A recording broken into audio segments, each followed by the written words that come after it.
शब्बीर ने पिंड दाद खान के नवाही कस्बे कसलियां में एक ऐसे शख्स को देखा है जिसके लिए एक कदम चलना भी मुहाल है। 42 साला मोहम्मद बशीर कौन है, क्या करता है, कैसे जिंदगी बसर करता है। शब्बीर इस खोज में गांव कसलियां पहुंचा तो देखकर हैरान रह गया। 42 साला मोहम्मद बशीर एक छोटी सी पीढ़ी पर बैठकर आगे खिसकने की कोशिश कर रहा था। अपने पूरे वजूद को घसीटने के लिए उसे जो मशक्कत करनी पड़ रही थी वो नाकाबिल बयान थी। आप खुद देखकर अंदाजा लगा सकते हैं कि मोहम्मद बशीर पर जिंदगी का एक एक लम्हा कितना भारी होगा। शब्बीर की नजर मोहम्मद बशीर के घर पर पड़ी तो वो कांप उठा। दीवारें सीलन ज़दा थीं, कहीं काई जमी हुई थी और दीवारों पर प्लास्टर का नामो निशान तक नहीं था। शब्बीर की हिम्मत नहीं पड़ रही थी कि वो मोहम्मद बशीर से उसकी जिंदगी की कहानी दरियाफ्त करे, क्योंकि उसकी कहानी उसके चेहरे पर लिखी हुई थी। उसके घर के दरो दीवार चीख चीख कर कह रहे थे कि उसका इस दुनिया में कोई नहीं। मोहम्मद बशीर के घर के बाहर की दुनिया क्या थी, शब्बीर को मालूम ही नहीं था। फिर शब्बीर खामोशी से मोहम्मद बशीर के कमरे में बैठ गया, जहां वो रात को आराम करता है। इस कमरे में मैली सी चादर वाला बिस्तर था, लेकिन सलीके से था। घर में मौजूद कुछ बर्तन रखे हुए थे। उस कमरे की तरतीब देखकर शब्बीर के जहन में गुमान पैदा हुआ कि बशीर की कोई बीवी भी होगी, बाल बच्चे भी होंगे, क्योंकि कमरे की इस तरह की सफाई सुथराई बशीर का काम नहीं लग रहा था। वो तो चलने फिरने से भी माजूर था। अभी शब्बीर ये सब कुछ सोच ही रहा था कि आंगन में शब्बीर को एक औरत दिखाई दी जो खुद बशीर की तरह माजूर नजर आ रही थी। तो क्या बशीर पर तरस खाकर किसी ने अपनी माजूर बेटी बशीर को दे दी थी? शब्बीर बशीर के कमरे से बाहर निकला और इस तरह के आलम में आंगन में आ गया, जहां न जाने कब का ईंटों का चूल्हा मौजूद था, पानी का ड्रम, लकड़ी का नापुख्ता दरवाजा। मोहम्मद बशीर कैसे जिंदगी की गाड़ी खींचता होगा? इन सवालों के साथ शब्बीर खामोशी से एक बार फिर मोहम्मद बशीर को देखता रहा। वो पूरा जोर लगाकर अपनी तिपाई को खिसका रहा था तो उसका रुख घर के अंदरूनी दरवाजे की तरफ था। इस दरवाजे की सिर्फ चौखट थी जिसमें से अंदर का मंजर साफ दिखाई दे रहा था। शायद ये कोई छोटी सी दुकान थी। शब्बीर का यह अंदाजा दुरुस्त साबित हुआ। शब्बीर ने देखा कि बशीर किसी न किसी तरह दुकान के अंदर पहुंचा तो एक नौजवान 45 साला बशीर के भारी भरकम वजूद को उठाकर चारपाई पर डाल रहा था। शब्बीर ने देखा कि जब बशीर को चारपाई पर बिठाया गया तो उसके चेहरे पर कुछ सुकून के आसार नुमायां हुए। ये एक दुकान थी जो बशीर ने अपने घर के अंदर ही खोल रखी थी। दुकान की हालत भी खस्ता थी। आखिर लोगों को सामान किस तरह देता होगा? वो तो अपनी जगह से आसानी से खिसक भी नहीं सकता था। शब्बीर अभी इसी सोच में था तो उसने देखा कि महल्ले के कुछ बच्चे उसकी दुकान में आए और खुद ही अपनी पसंद की चीजें उठाकर ले गए। अब शब्बीर को ये बात अच्छी तरह मालूम हो चुकी थी कि मोहम्मद बशीर अपनी गुजर औकात के लिए छोटी सी दुकान चलाया करता था। लेकिन सवाल ये था कि मोहम्मद बशीर क्या पैदाइशी तौर पर माजूर था या बाद में किसी हादसे का शिकार हो गया था, और ये भी कि उसने इलाज क्यों नहीं कराया।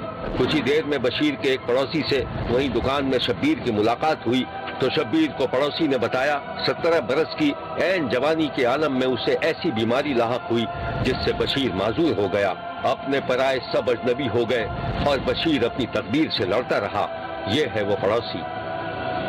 बशीर साहब घर के दो फर्द हैं, एक बशीर और एक इनकी हमशीरा, और अलमिया ये है कि ये दोनों माजूर हैं और अरसे 25 साल से मोहम्मद बशीर अपनी मदद आपके तहत एक छोटी सी दुकान चला रहे हैं। लेकिन हालिया बारिशों की वजह से काफ़ी ज़्यादा नुकसान हुआ है और ये मकरूज हो गए हैं, और इसके साथ मोहम्मद बशीर अपना और अपनी बहन का इलाज भी नहीं करा सकते। तो मेरी हुकूमत पाकिस्तान, वज़ीर आला पंजाब और ख़ुसूसी वज़ीर आज़म पाकिस्तान इमरान खान साहब से अपील है कि मोहम्मद बशीर साहब की माली मावनत भी की जाए और इन दोनों का इलाज भी कराया जाए। मोहम्मद बशीर की कहानी बड़ी दर्दनाक है। 17 बरस की उम्र में माजूर हो गया था। 3 भाइयों में सबसे छोटा था। बड़े भाई शादी करके अपने बाल बच्चों में मगन हो गए थे। बाप जब तक जिंदा रहा अपने बेटे का ख्याल रखता रहा, मगर फिर वो भी अल्लाह को प्यारा हो गया। वो औरत जो शब्बीर को बशीर के घर में दिखाई दी थी वो बशीर की बीवी नहीं बल्कि उसकी छोटी बहन थी, सरदारा बीबी। सरदारा बीबी की शादी माँ बाप की मौजूदगी में हुई थी। उसके 2 बच्चे हुए और फिर सरदारा बीबी भी एक बीमारी में मुब्तला होकर माजूर हो गई। सरदारा के शौहर ने अपनी बीवी पर रहम नहीं खाया। उसका सहारा बनने के बजाय अपनी माजूर बीवी को उसके माजूर भाई के पास छोड़कर कहीं गायब हो गया। वो दिन है और आज का दिन। 25 बरस से मुसलसल माजूरी की जिंदगी गुजारना कोई खेल नहीं है, मगर मोहम्मद बशीर एक साबिर और शाकिर इंसान है। उसने कभी किसी के आगे हाथ नहीं फैलाया। अलबत्ता एक बार शदीद बारिश हुई तो घर और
اور محمد بشیر کو فریاد کرنی پڑی کہ خدا کے لیے اس کی مدد کی جائے۔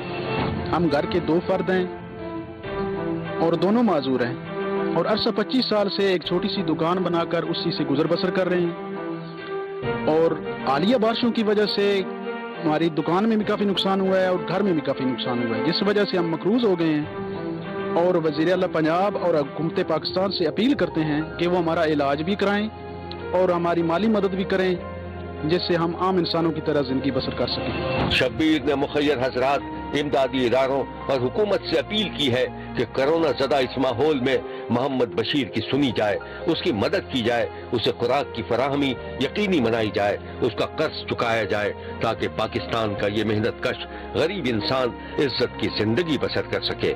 دیکھتے رہیے، کیونکہ کوئی دیکھے نہ دیکھے، شبیر تو دیکھے گا۔ شبیر کا کہنا ہے کہ وہ دیکھ رہا ہے اور مسلسل دیکھتا رہے گا۔ ملک بھر سے مزید کہانیوں اور ان کی تفصیلات کے ساتھ پھر ملاقات ہوگی، دیکھنا نہ بھولیے گا، کیونکہ کوئی دیکھے نہ دیکھے، شبیر تو دیکھے گا۔